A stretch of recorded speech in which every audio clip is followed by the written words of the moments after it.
Now, with less than a couple of days to the FCT area council elections, the political temperature in Abuja is rising, with rallies intensifying, alliances shifting, and voter attention fiercely contested. 17 political parties are on the ballot, 68 seats up for grabs, from chairmanships to councilorships. But in reality, the spotlight has narrowed to a familiar contest: the dominance of the ruling All Progressives Congress, or APC, and the growing challenge from the African Democratic Congress, or ADC. Yet beyond that headline battle lies a quieter but potentially consequential question. Can smaller parties break through Nigeria's entrenched political structure, or are they simply participating on the margins? Well, one of those parties is the Zenith Labour Party, which insists it is not just on the ballot, but in the race, pointing to grassroots mobilization, local engagement, and a strategy it says could disrupt expectations. But in a system often defined by structure, resources, and political machinery, how realistic is that claim? Well, for more on this, I'm joined now in the studio by the national chairman of the Zenith Labour Party and former chairman of the Labour Party, Dan Nwanyanwu. Thank you very much indeed for coming in, and apologies because we referred to you as the former chairman of IPAC, I've never been, which you were not. Yeah. And we also referred to you as Dan Nwanyanwu, yes, when you are Nwanyanwu. Yes. So that's cleared. They don't mean the same thing. That's cleared the air, yeah, hasn't it? Okay. Yeah, yeah. Now, let me begin by asking you this, and let me say thank you for coming in. Thank you for having me. In a contest where many already see as a two-horse race between the APC and the ADC, what makes you confident that your party is more than just a footnote in this election? Are you genuinely in the race to win or to stay politically relevant? Which of the elections are you talking about? I'm talking about the FCT election very well. on Saturday. Very well. 2 days hence. You see, in FCT, you just said tension is rising. That is correct. Alliances shifting. Some candidates are being persuaded to drop to support another candidate, some candidates of other parties. Then you have the Supreme Court case that affected one of the parties. But let me tell you, Charles, in FCT has a pattern of votes. They have a pattern when they are voting. They are not persuaded by noise. Or you mean they've seen it all? Yes, they are not persuaded by arrogance. They are not persuaded by people saying, we are going to win everywhere. Nobody is going to win everywhere. Watch it on Saturday. And let me warn, this election on Saturday must be counted. The votes must be counted. And INEC should test the IREV. A lot of things have happened the past few days.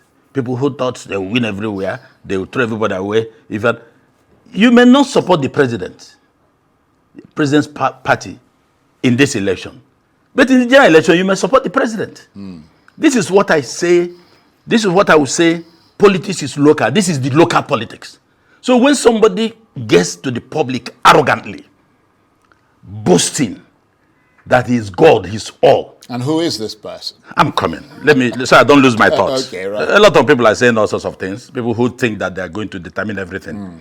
In this Saturday election, if you count it, you have 3-4 parties winning area councils. They decide. The voting pattern here is different. It's not the same with outside Abuja. Okay, you've established that point. And if you go even the last one, you will see it. No political party has ever won FCT. So people should stop bragging that they're going to do this and do that. Well, obviously things can change. Nothing can change. Depending on which. No, nothing can change in this election. Nothing can change in this. Change. But if we count the votes, nothing will change. But let's talk about, beyond the general, let's talk about the particular.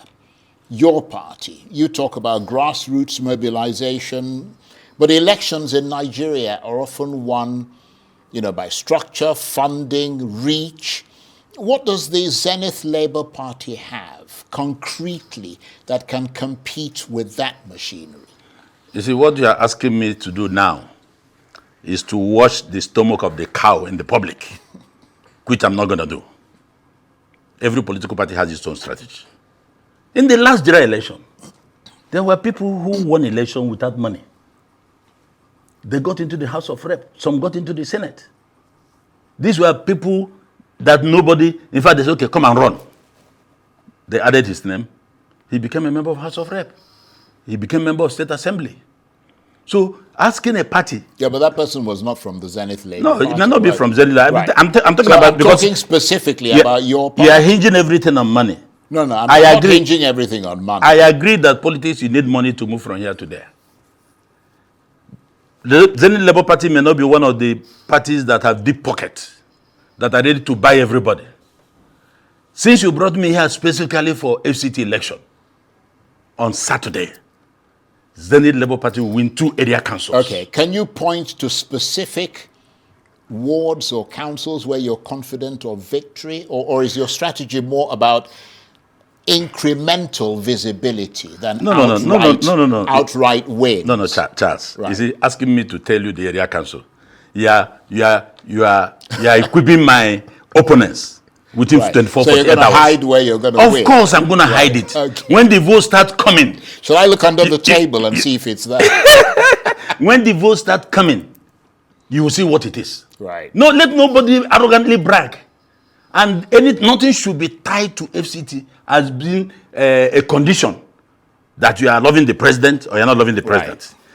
Right. FCT has a voting pattern. But is there a danger? And that vote must count. Right. Is there a danger that smaller parties like yours will end up splitting opposition votes and indirectly strengthen the ruling party? No.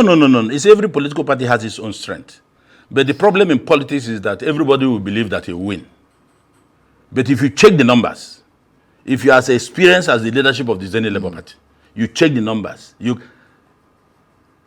2-3 parties went to our domain in the past 1 week.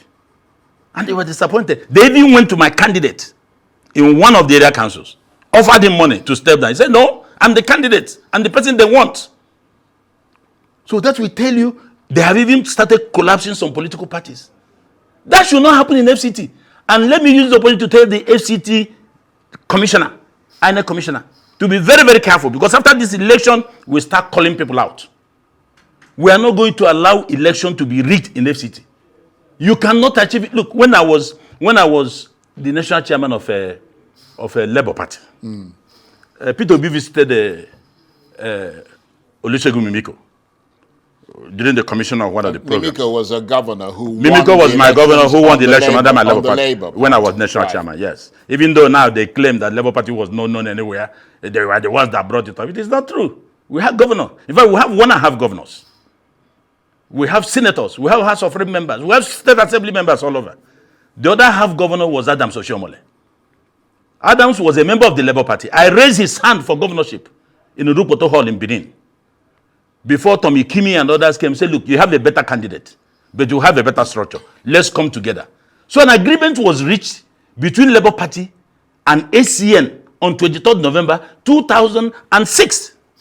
That was Adams Oshiomhole emerged as a governor, so I can claim half, then ACN half. So you don't do these things as if it is like, no. It is not 1+1.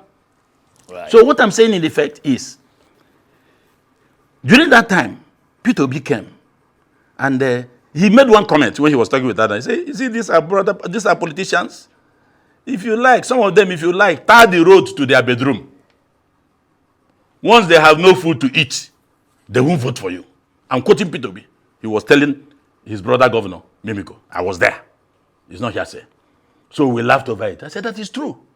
So when people claim all sorts of things, Abuja is a different ballgame. Right, okay. And it is in the interest of INEC. Right. Well, time is just going. a minute. It's in the interest of INEC. Time is going. To use this as a litmus test. Right. To know whether they will conduct a free and fair election in 2027 or they're not going to conduct a free and fair election. Right. Leave Abuja alone. Let us wait for what will happen in 2027. Right. When we get under the Agbalome tree, we will know how many of ECs that fell down. Right. You talked quite volubly about the Labour Party when you were chairman. Yes. But as I said, I keep bringing you back to your current party. Yes. I'm giving you an example. I just give you an example. I understand that, which Yes. is the Zenith Labour Party. Do you see it as being a fringe party, or do you think Our party is not a fringe party. moved beyond being Our party is not a fringe party. If you allow a free and fair process, if you count the votes and allow the votes to be counted and record the votes, Most of these parties they are calling fringe parties will win seats all over the country. That was the problem of 2023. As if there were 1, 2, 3 parties. They know it. A political party exists with its own programs and manifestos. It's not a question of what people say. People may have a different idea about what the political party stands for. But the issue is that, look, I ran for the presidency. There was no corner of this country I didn't get vote, even if it's 1 vote. That means some people were seeing us. But we did not spend money. It was strategic. We didn't spend money. I came 4th or 5th position out of 18. But we didn't spend money. We didn't campaign because it was strategic. It was meant for a purpose, which did not work. So don't say these parties are fringe parties. These parties, let us allow free and fair election. You will have more than 10, 15 political parties in the National Assembly. Ditto in the state houses of assembly. But if we continue the way we are going about it, those of us who suffer for this democracy will be forced to think of whether to regret the roles we played with this Tinubu, the president. It sounds as if you're saying that if the election outcome, for instance, on Saturday, goes against you, that you won't accept it because you're concerned about a lot of things like the credibility of that election. Don't anticipate me, Charles. Well, I'm asking you. You're anticipating me. There's no way these areas we have will go against us. Right. Watch it on Saturday. Unless they have decided to produce double return sheets, write the results, and move people to go there and come back and then announce it, then there'll be problem. There'll be problem. It is this current INEC chairman. This is the first major election that he will be conducting. And with his resident electoral commissioner in Abuja. We will call names. We have kept quiet for too long. Right. But beyond saying that, raising questions about INEC, the big parties and so on, what exactly is the ZLP, your party, offering that is different? Not just rhetoric, because, you're sitting here saying a lot of things, but in policy and governance at the council level. Well, at the council level, that is where you have this hunger I'm talking about. A lot of people are unemployed. No jobs. How are you going to engage them? That is where you have a lot of people, even these people recruited outside Abuja, into terrorism. If you tackle unemployment, provide food security, health, and education, Nigerians are not asking for much. They're not asking for much. If you in this FCT, you'll be shocked. Certain children that are up to 10, 11, 12 have never been to school in this FCT. If you look at their health standards, you weep. They have no access to medical care. Most of the children go to bed in empty stomach. And what are you going to offer them? That's what we are doing in the campaign, door to door. We are giving them options. We have told them how we are going to go about it, and it is sinking. In fact, they have accepted it. We will not make promises we will not keep. ZAP will never make promises we won't keep. We won't build a bridge where there is no river. We won't promise you that we are going to move Mako Hall to Olumorok to Mako Hall. We're not going to do that. We will keep to our promises. And if you look at our manifesto, from where all the states, all these elections draw their own manifestos and improve on it, you can see we talked about human beings. What are you going to do to improve their lives? Education, health, food security, and all that. Nigerians are not asking for much. Most Nigerians don't even need their car. Not talk of buying an aeroplane. Give them the basic needs. Their basic needs. Give them the enabling environment. For them to feed, they will not come, government will not distribute money to everybody. Would you consider, as you move forward into the FCT elections and beyond, because obviously you're you want to be seen as a national political party. We are a national political, not that we are going to be. Every party is a national political party. Right, okay. So what I'm saying is that Would you consider forming tactical alliances with other sort of opposition parties to improve your chances, or is ZLP determined to go it alone regardless of the outcome? You see, alliances are allowed in a political arrangement. It's allowed in political arrangement. You can have an alliance, but if you also go by Nigerian history, it collapses so soon thereafter because of the greed of Nigerian politicians. Let me take, for example, MPP, NPN Accord. It collapsed a few months after, even after sharing positions. Because there are certain people in this country, they are not interested in the people of the country. They are not interested in the masses. They are interested in the office they occupy, how to steal, and go away. When they steal, when they finish eating, they wash the plate and swallow the water. You can go to hell. That is the truth about most Nigerian politicians who are occupying positions. Right. And that is what we are going to change. When President Tinubu was with us in this struggle, I was virtually sleeping with him in Abiola's house on daily basis. Some of the things Abiola told us is not what we are doing today. Let me give you one example. When Abiola had a swollen leg, he was admitted in a co-hospital in Lagos, room 437. I was the only non-member of the family that was with him. The wives will bring food, leave it with me. I will serve him. After eating, I will eat the remnants. Abiola called me one day, comrade, do you know why I want to be president? I said, tell me, Mr. President. He said, there was a time I went for surgery in King's Hospital, London. They wheeled me to the theater. 6 doctors were in the room, 3 on my right, 3 on my left. They're all white people. After 10 minutes, sir, do the thing, let me go. He said, no, we're waiting for the chief surgeon. Not long, one black man came with 2 other doctors. When the black doctor entered, he moved close to Abiola. Eka Sosa. Abiola said, Kilorukwe, what's your name? Are you a Nigerian? I said, yes. Abiola told me tears dropped from his eyes. He said, comrade, I will bring all these people back in Nigeria and put those hospitals here. Charles, are you telling me that we cannot put King's Hospital in every state in Nigeria? Are you telling me we cannot put these hospitals here? They have stolen the money for the hospitals from the center. You are selling oil, we are not seeing the money. In the past, how many years today? Abiola told me, he cried, that was part of the reason why he wanted to be president. President Tinubu is aware of it. I'm calling him because every day we're in Abiola's house. The problem is that when we get into office, charlatans will take over the place. They will take over your brain that you will no longer remember.